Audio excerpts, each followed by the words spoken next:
Hello friends, good morning.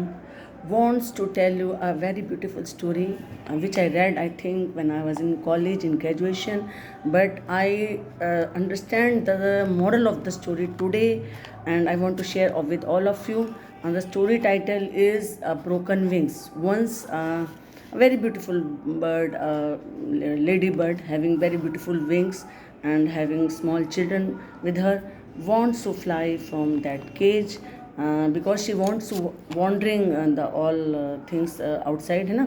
तो उसके बाद क्या हुआ, there was a very huge bird outside. Always ही वेट कि वो बाहर आए और उसके बाद वो दोनों जना कहीं घूमें कहीं चलें.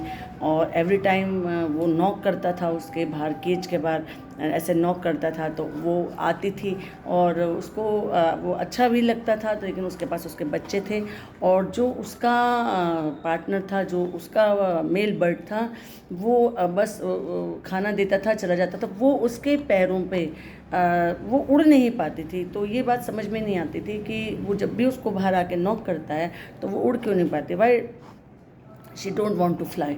तो उसके बाद क्या हुआ कि एक दिन अचानक गलती से वो डोर ओपन हो गया और जब वो बाहर आती है तो वो देखती है कि उसके जो पंख हैं देवर ब्रोकन, वो पंख जो है उसके वो टूटे हुए हैं. तो वो उड़ ही नहीं सकती थी. तो वो उड़ के जाती भी कहाँ. तो उसके बाद वो जो बाहर पक्षी था वो चला जाता है. तो वो जब भी उड़ती थी तो उनके आसपास, क्योंकि जब भी उसको याद आता रहा कि उसके जो बच्चे हैं वो वहाँ पे वेट कर रहे हैं उस नेस्ट में, उस घोंसले में, तो वो थोड़ा सा बाहर जाती थी आ जाती थी, बाहर जाती थी आ जाती थी. तो ऐसा ही कुछ है नहीं हम लोग लेडीज़ के लाइफ में. ज़रूरी नहीं है कि बाहर कोई पार्टनर हो, बाहर कोई आपका कोई दूसरी तरह का ही रिश्ता हो, आप बाहर किसी भी काम से जा सकती हैं.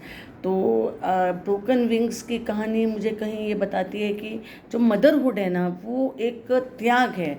मदरहुड खाली एक उसे आप खाली उस तरह से ही नहीं देख सकते. उसमें आपको अपनी बहुत सारी चीज़ों को त्यागना पड़ता है, अपने अंदर रखना पड़ता है. लेकिन मैं फिर भी इस कहानी के माध्यम से अपनी फ्रेंड्स को, लेडीज़ को, जो कि मेरे पास बहुत सारे मैसेज आते हैं, लेटर्स आते हैं, मेरे साथ शेयर करती हैं मेरी कुछ फ्रेंड्स की, मैम हम ये करना चाहते थे, हम वो करना चाहते थे, तो मैं उन्हें बताऊंगी कि motherhood is a very lovely thing. मैंने आपको स्टोरी के माध्यम से बताया था कि वो चिड़िया है जो कि उड़ भी सकती थी, लेकिन उसके पंख जो हैं उसको कटे हुए थे और वो नहीं जा पा रही थी अपने बच्चों की वजह से. बार बार उतने हिस्से में ही वो घूमे जा रही थी. तो वही चीज़ एक तरीके से कि जो आपके पंख हैं, जो आपकी इच्छाएँ हैं, वो कहीं ख़त्म हो जाती हैं. लेकिन जब आपके बच्चे इस लायक हो जाएं कि वो खुद उसमें से उड़ सकें, हमारी साइकोलॉजी में एक चीज़ कहते हैं एम्प्टी नेस्ट सिंड्रोम. तो उसमें क्या होता है कि जब आपके साथ ऐसा हो कि बच्चे चले गए हैं कहीं और उन्होंने अपनी लाइफ को पा लिया है, तब जो भी शौक़ है उसको ज़िंदा रखिए और आगे बढ़ने की कोशिश कीजिए. मैं तो अपने अनुभव से आप लोगों को यही कहूँगी और इसी आशा के साथ कि स्टोरी थोड़ी मैंने उदासी से शुरू की थी, लेकिन एक मॉरल देकर जा रही हूँ कि लाइफ में कुछ भी अच्छा सोचिए और कुछ भी करने की ज़रूर कोशिश कीजिए, क्योंकि हौसलों के आगे आपकी सारी उड़ान जो है वो मिलती है आपको. और ब्रोकन विंग्स ज़रूर हैं, लेकिन आप उनको कोशिश करके फिर भी आगे पंख फैलाने की कोशिश कीजिए. नमस्कार.